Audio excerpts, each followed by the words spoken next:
Good morning, everyone. I appreciate y'all letting me talk to you again.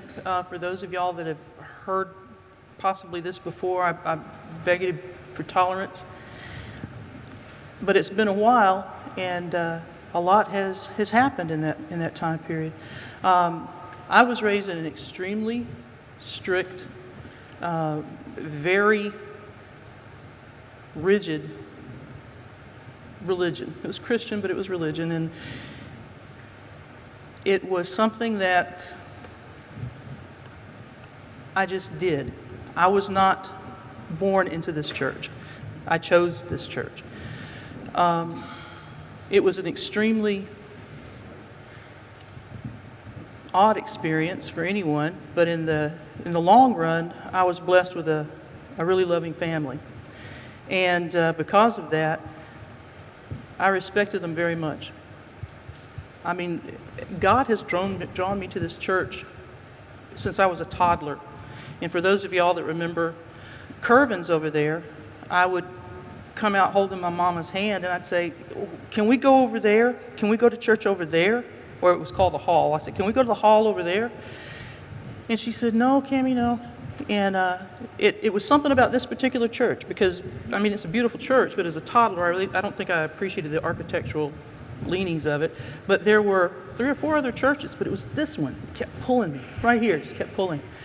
And as I grew older, finally my family passed away, and my mother had given me her approval afterwards, but that's when I decided to come into these doors. And when that happened, I have felt love like I cannot imagine. Continued love. It was something that when I was asked to say happy to serve, make my comment or my minute for mission, well, for one thing, y'all know that it's going to be very hard for me to use 1 minute. Yeah, that's a smattering of. In any event, it is hard, but because there's so much I want to say and get out because of the love that I feel for each and every one of y'all. I wanted to serve, but I had to think, I've been thinking about it a little bit, but it only came to me this morning, the difference between happy and proud. The happiest day of my life, hands down,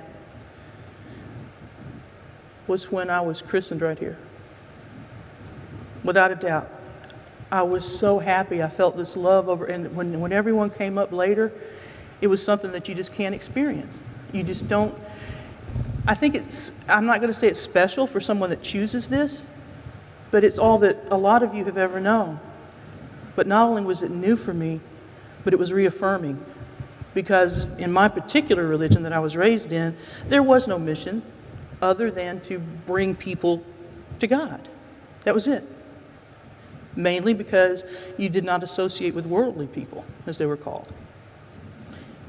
With that being said, once I joined, that was my happiness. But we had and many of you remember this, we had a wonderful mission ministry, that Mr. Ed Adams was always so helpful with, in Circle 8, my particular circle. We would provide tennis recreation for young girls that were abused beyond thought. And it was fantastic. That exuberance was broken one day by somebody I love and admire and respect very much, Mr. Jimmy Moy, who came up to me on the tennis courts and said, would you mind serving? And well, being on the tennis courts, I said, well, I think I am, but that's okay. And he meant, would I serve as a deacon? My time on the deacons board was when I really, really learned what service meant, because we're the foot people. And I fell in love with service. I fell in love with it. It was something that you just can't really put your finger on. I've never been so happy to be a foot soldier in my life. I have gone, some of you might know this, through some incredibly tough times, traumatic, catastrophic times, and I also had health problems that I didn't even know I had, that all of it kind of came to a head within the same decade of coming here. I think God brought me here because you all have been so loving and so supportive and so kind to me. It's what true Christianity and love is all about. I passed 34 churches to get here.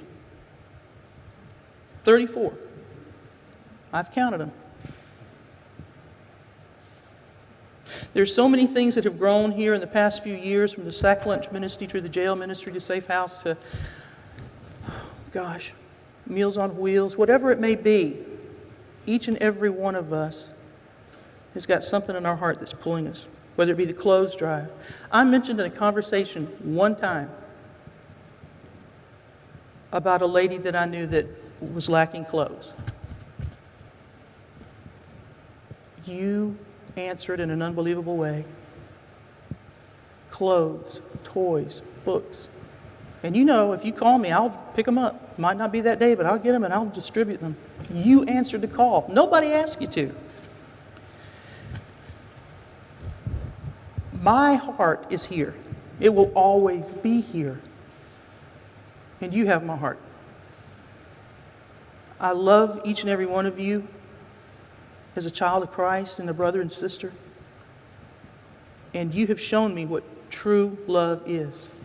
Now, we may evolve a little bit as we continue to change our mission, move this, but that's just a moving document. It happens.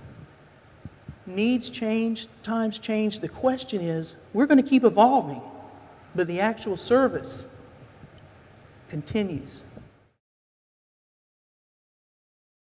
I'm happy to be asked to serve in any capacity. And I love this outlet for it. Thank you very much. And I'm just happy to be here. Thank you.